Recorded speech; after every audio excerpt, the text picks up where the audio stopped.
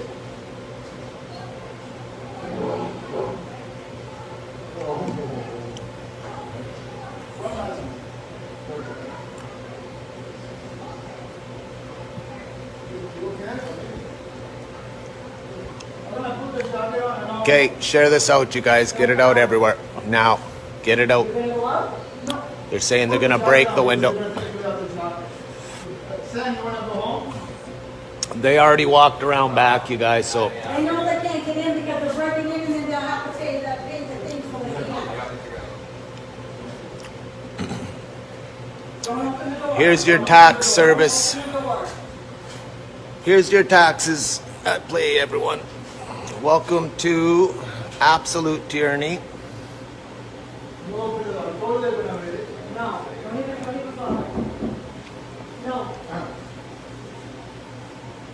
They're doing it for spite. I'd like to know who that lady is. I don't trust you.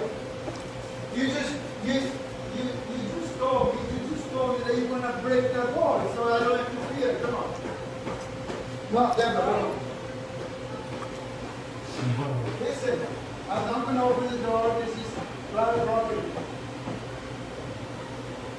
Yeah, I'll take the ticket later on.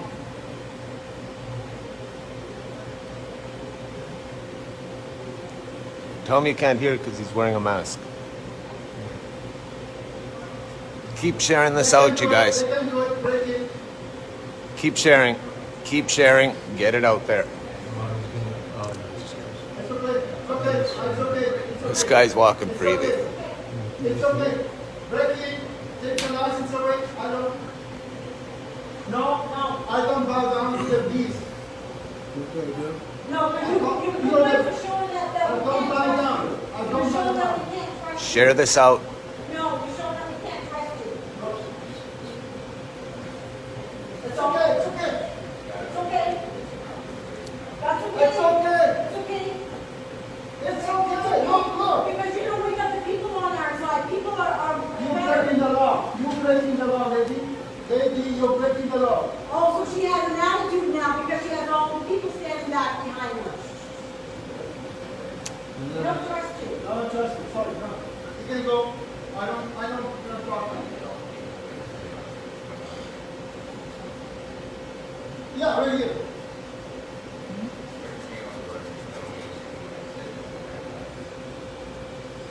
Yeah.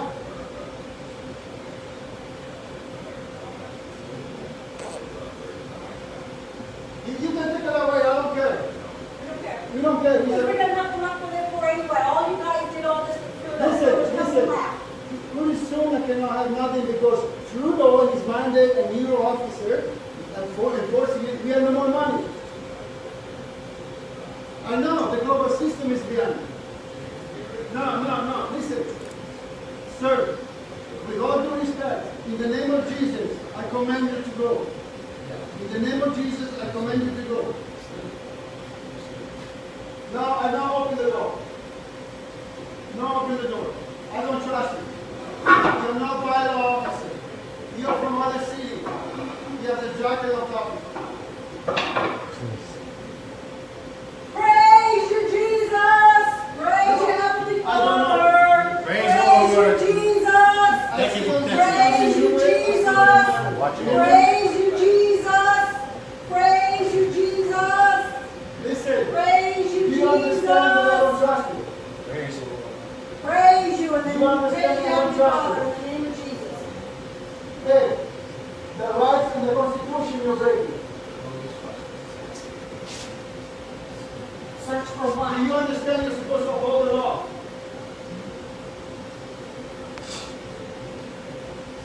Do you understand you're supposed to be a police officer? I don't have to answer you. No, I don't have to. No, I don't have to. You're not a bylaw officer. No, he just take it down. He's not a bylaw officer. I'm sorry, I don't believe it. No. I don't trust you. I see what you guys doing. You're wearing a mask and not showing your name. You're disguising your face. I don't trust you. No, I'm not going to let you in because I don't trust you no matter what you do. She's the bylaw, but we don't need to, can't trust her either. No, I don't trust her. They want to take away your license, fine, take it away. I can't wait to take away the license. Yeah, no, take it away. We don't care, we got nothing left anyway. They have to break the building and they know they can. Okay, Dana, put all the sandwiches in the fridge, please. And Rob, can you do that, please? Make sure that's it cold, okay? Before they do whatever. We don't want the food to be bad, okay? Lord, was this what the day was supposed to be? We knew there was something else that was going to happen. It's like you said this morning, there's something else going to happen, so this is what's happening. And we have the presence of the Lord right now, and that's why they can't come in. They can only do what they can do if the Lord allows it. Plain and simple.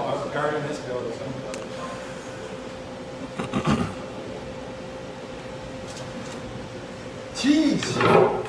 What is his problem? I don't want to say something. No, let me.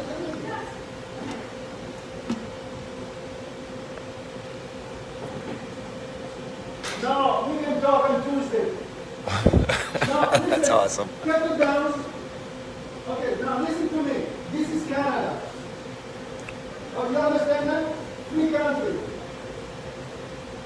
No, let's see what he has to say. Let's see what he has to say. And radar, I know. Yeah, I trust. This all has to change, you guys. Okay, then stay out. No, I want the ticket, okay? Now the ticket. Give us the ticket. Give me the ticket. That's enough. Give us the ticket. That's enough. No! No, we don't trust anybody. We see what's going on. This is. I don't care. I don't care you with them. Now, Tuesday is over. Yeah. Listen, I was in court before, so I don't ever say that. I don't sign no paper, I don't say nothing. Tuesday, in court if they want me, okay? I don't open, this is my property, I don't let anybody, especially you, come in here. I don't care. I don't care. You know what I tell you? Okay, you know what? We don't want to talk to you. We may talk to her, but we don't want to talk to you. It's not a bylaw. No, go. You go. We talk to her, but we're not talking with you. We don't trust you. Listen. So far, I don't care about the business. If I lose the business or license, I don't care. You know why? Because I don't want money. Okay? Keep sharing this out, you guys. Now, this one, they're going to arrest us or arrest us. I know. No, I know. I saw this before, okay? Okay, so I'm protected by this. When I break the door, go ahead. Okay, so at this point, there's no more discussion. Give me the ticket. I don't care because did I refuse you to serve me to come in here because I was afraid of what they're going to do? Okay? Now they will arrest me. I know you're saying nobody will arrest us, but we don't trust the police because we see what they've done. We have no more trust in the police anymore. They trampled a lady with a horse. No, just a minute, but once we leave this property, they're gonna come. So that's where your trust is right here, but once we leave this property, that's when they come. And we don't trust any of that. So if we have to stay here overnight, no. We just have to stay till Tuesday. Don't worry. I know, but Tuesday, the writing will come in, the decision will be made at Parliament. Okay, we'll see you Tuesday. That's called stubbornness. Stand up for your rights. Don't let them take your rights. And it's all bullying. They were trying to bully. I'm sorry that it has to come to this way, but now you see what the police is up to.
you.